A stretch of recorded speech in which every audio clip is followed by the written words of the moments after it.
Salam sehat sejahtera pemirsa setia mata ketiga. Berikut topik hari ini. Sosok orang ini adalah ilmuwan asal Belanda, Mark Post. Dia memiliki gelar yang gemilang, Bapak Daging Sintetis Berbasis Sel Induk. Menurut Mark, umat manusia akan menghadapi krisis daging. Daging merupakan salah satu pilihan bahan pangan yang biasa digunakan oleh masyarakat untuk mencukupi kebutuhan sehari-hari. Dengan banyaknya dan meningkatnya kebutuhan pada konsumsi daging, serta terbatasnya produksi daging dalam industri peternakan, memunculkan dampak terhadap kurangnya pasokan daging untuk memenuhi permintaan kebutuhan.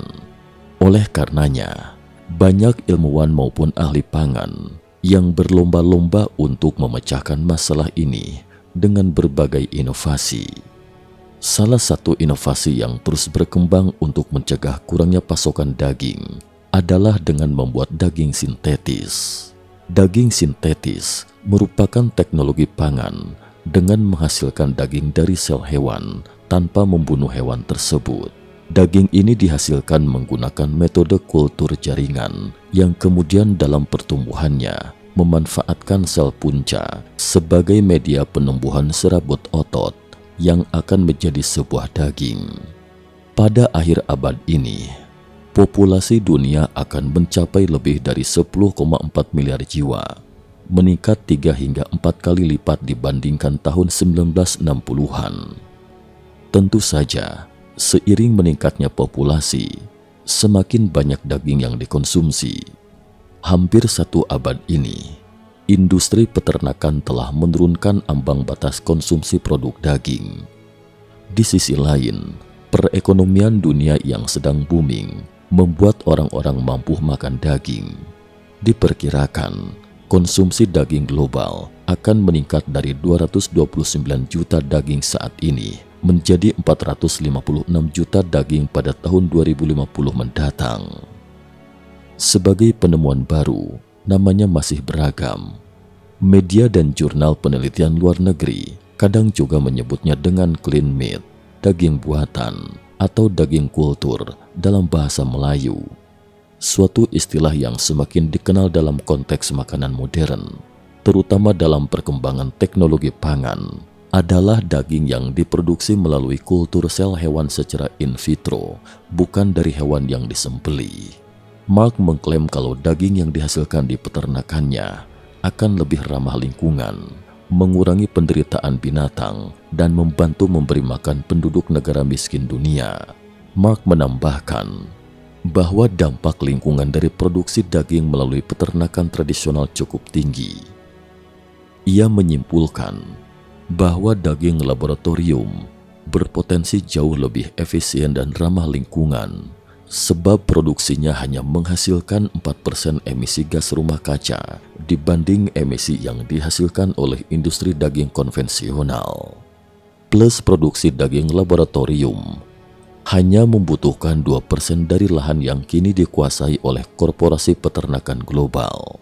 Mengutip The New York Times, untuk setiap hektar lahan yang digunakan untuk budidaya dan pengolahan daging laboratorium, 10 hingga 20 hektar bekas industri daging konvensional dapat dikonversi kembali menjadi lahan alamiah.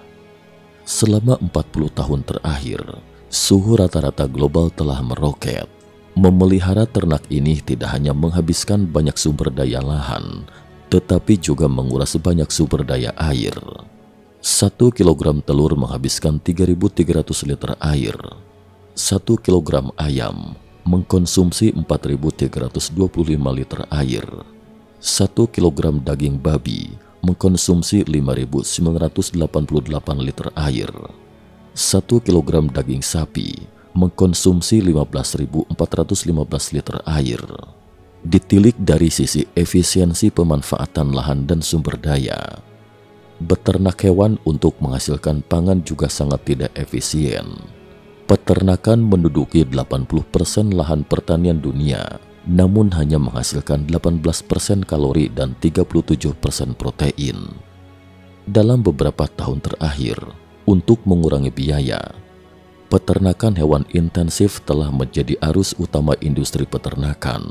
Lingkungan tempat ternak dipelihara yang sempit dan padat menjadi tempat berkembang biaknya penyakit zoonosis. Tidak hanya hewan yang hidup tersiksa, namun keamanan produk daging juga dipertanyakan. Lantas, mungkinkah manusia berhenti makan daging? Hanya dapat dikata kemungkinannya kecil. Dari sudut pandang sosiobiologi, manusia pada dasarnya adalah makhluk omnivora. Vegetarisme hanya merepresentatifkan terobosan yang tidak disengaja yang dilakukan individu dalam desain genetika. Dengan demikian, umat manusia harus menemukan metode pasokan daging yang ramah lingkungan dan etis untuk melawan krisis daging ini. Pertanian seluler yang berbasis kultur sel bisa menjadi solusi dalam menekan emisi karbon dioksida.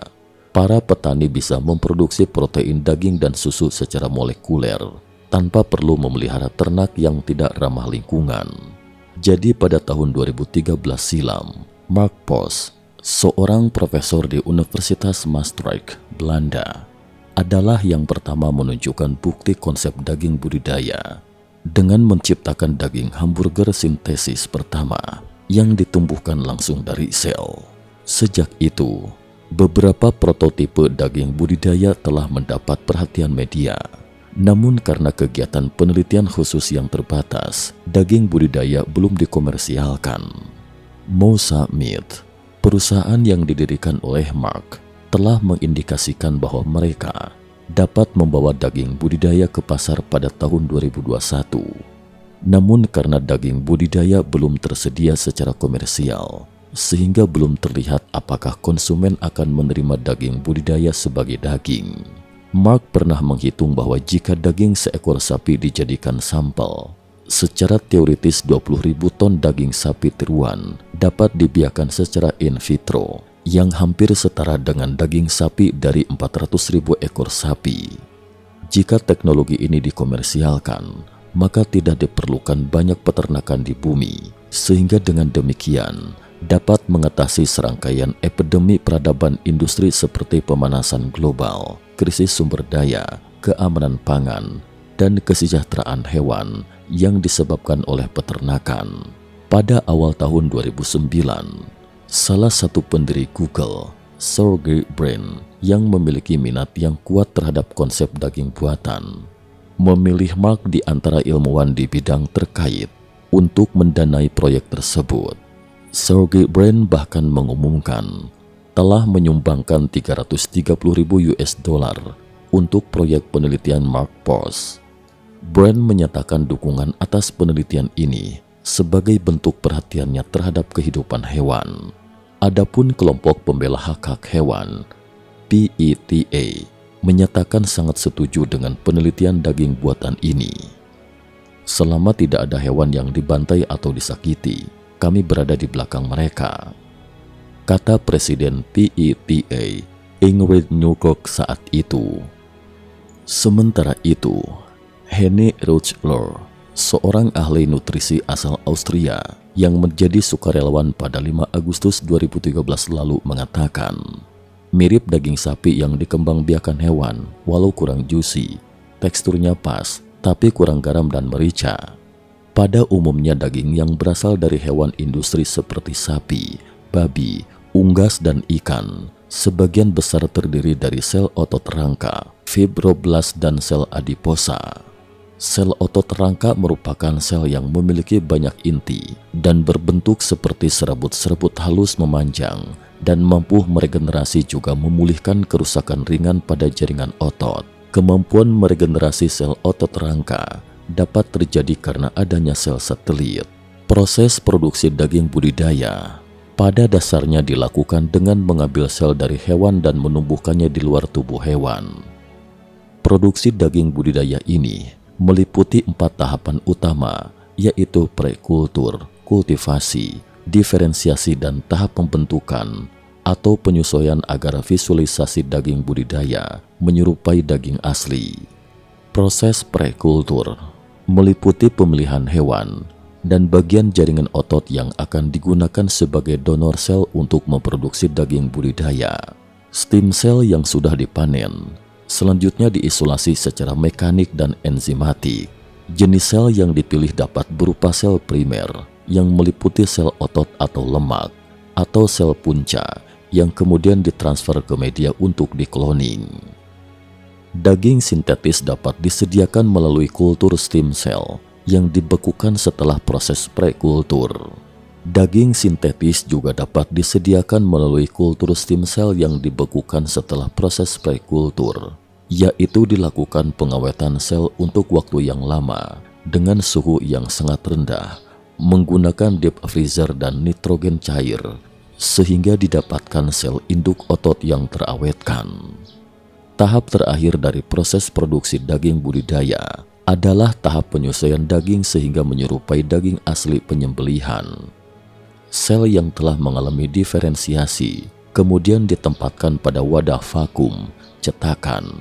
Kemudian sel akan tumbuh menjadi ribuan muscle fibers, serabut otot, sehingga daging sintetis terbentuk.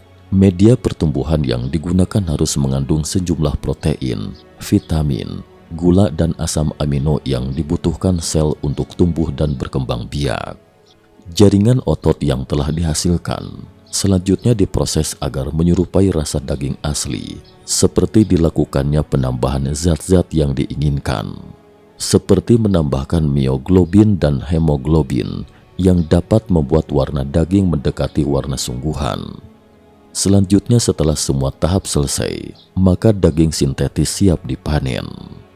Daging budidaya dari isolasi sel otot ini memiliki banyak kelebihan, di antaranya pada aspek lingkungan, kesejahteraan, ekonomi, kesehatan, dan kualitas produk.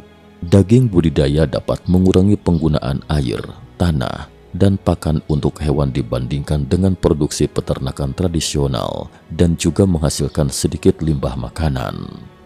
Dengan teknologi daging budidaya hewan akan terbebas dari rasa sakit, takut, dan tertekan sehingga menghasilkan daging yang baik, sehingga dapat menjadi pilihan yang menarik bagi vegetarian, vegan, dan komunitas kesejahteraan hewan.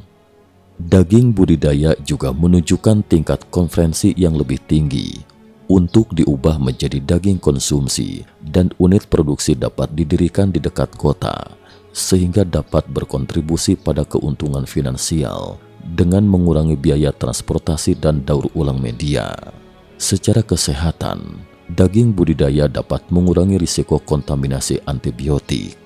Selain itu, untuk membuat produk yang lebih bergizi, kolesterol dan lemak dapat dikontrol serta dapat ditambahkan vitamin dan mineral.